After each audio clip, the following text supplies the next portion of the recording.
జనకరి జనారే మీకు సమర్పిస్తున్న వారు విశాఖ ఇండస్ట్రీస్ లిమిటెడ్. భళా విశాఖ భళా. పటిష్టమైన పైకప్పుకి విశాఖ ఉక్కు కవచం.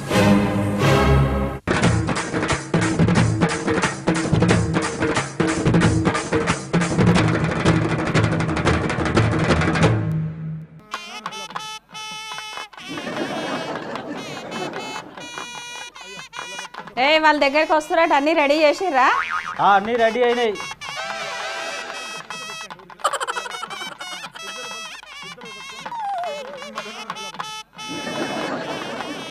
బాగున్నావా బాబు? ఇట్లా వాళ్ళందరూ బాగుండ్రా? వచ్చిండమ్మా, తీసుకురండి.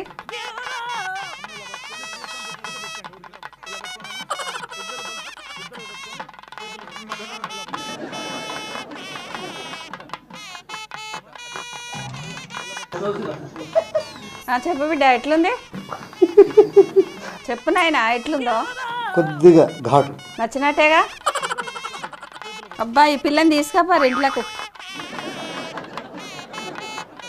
అత్యంత విచారకరమైన విషయం, దురదృష్టకరం. ఇప్పుడు వద్దు బిడ్డ, బాగుండదు. బాబు నచ్చినట్టేగా? కట్న కానుకల గురించి ఏమైనా మాట్లాడదామా? చిల్లర ముచ్చట్లు నేనేం మాట్లాడాలి? అబ్బో, నీకు అంత నచ్చిందా? సరే సరే, వేరే విషయాలు ఏమైనా ఉన్నాయా? మాట్లాడుకుందాం. అన్ని వాస్తవాలే చెప్పాలి. యథార్థాలు వాస్తవాలు నాకు తెలియదు. నీ దగ్గర ఎన్ని అబద్ధాలు ఉంటే అన్ని చెప్పు. ఎందుకు ఆ టెంపో రావట్లా?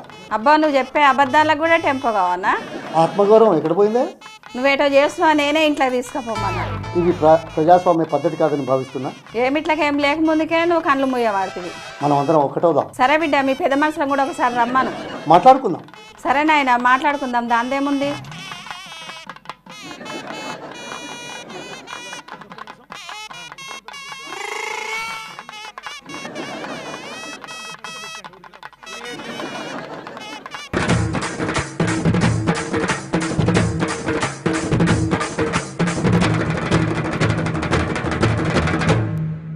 నేనేమంటున్నా అంటే తెలుగుదేశం పార్టీ తరఫున. రామయ్య గారు మీరేనా? నమస్కారం అండి.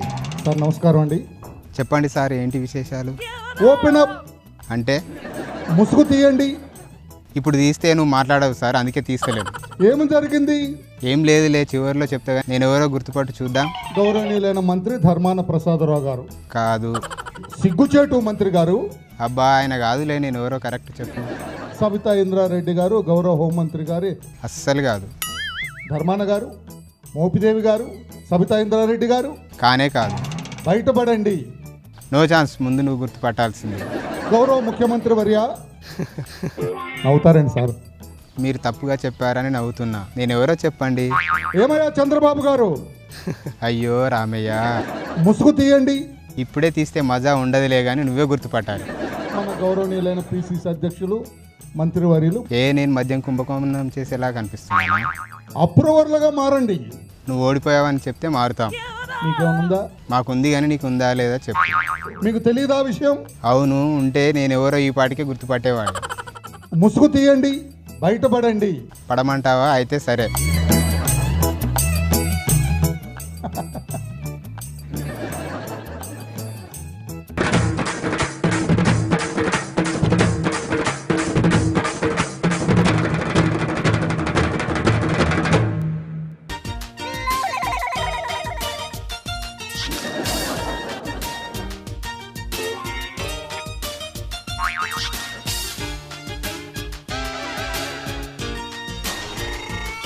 రాజక్క వద్దు, రాజక్క వద్దు, రాజక్క వద్దు, రాజక్క.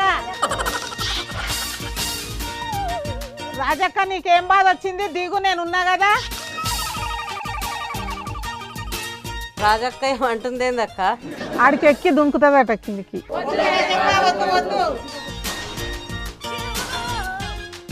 రాజక్క, అట్లా కిందికి చూడకు, జారి పడతావు. అయ్యో, దుంకేటట్టే ఉంది. వద్దు రాజక్క, వద్దు, వద్దు రాజక్క, వద్దు. ఏమైందమ్మా వద్దు వద్దు అంటారు? రాజకుమారి బంగ్లా మీదకి ఎక్కింది, దుంకుతుందని. అమ్మా, నువ్వు ఆ తల్లి దమ్ముంట కిందికి దుంకు. కూసుండు కాదు, ఇంకా కంపెత్తుకురాపోరు కదా.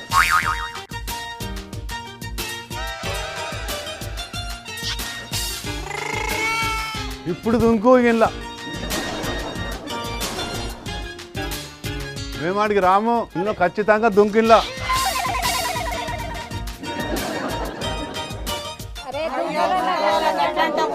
దుంకటం అంత బిల్డప్ ఇస్తుంది అవును మరి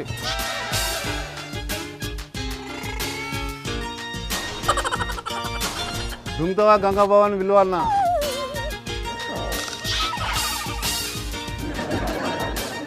ఇప్పుడు చూడు ఇక మేం చెప్తుందో చెప్పమ్మా ఎందుకు పైకెక్కినావు దీనికోసం సాయంత్రం వరకు నిరసన తెలియజేద్దామని నేను పైకెళ్ళి కూర్చున్నాను. మీదికెళ్ళి దుంకుతున్నట్టే బిల్డప్ ఇచ్చినావు కదా. అసెంబ్లీ సిబ్బంది పోలీసులు పెద్ద ఎత్తున వచ్చారు పైకి. ఏడనమ్మా ఒకలే కదా వచ్చింది. వాళ్ళంతా కూడా 30 మంది మహిళా కానిస్టేబుల్స్ వాళ్ళందరూ కూడా వచ్చి రావడం జరిగింది. అన్ని అబద్ధాలే. ఒక ఆమె వచ్చింది ఆడికి చూసిన ఆమె కథ గట్ల ఉంది. పనులు చేసుకోపోరు పని ఎవరి పని వాళ్ళు చేసుకోరు పోరి.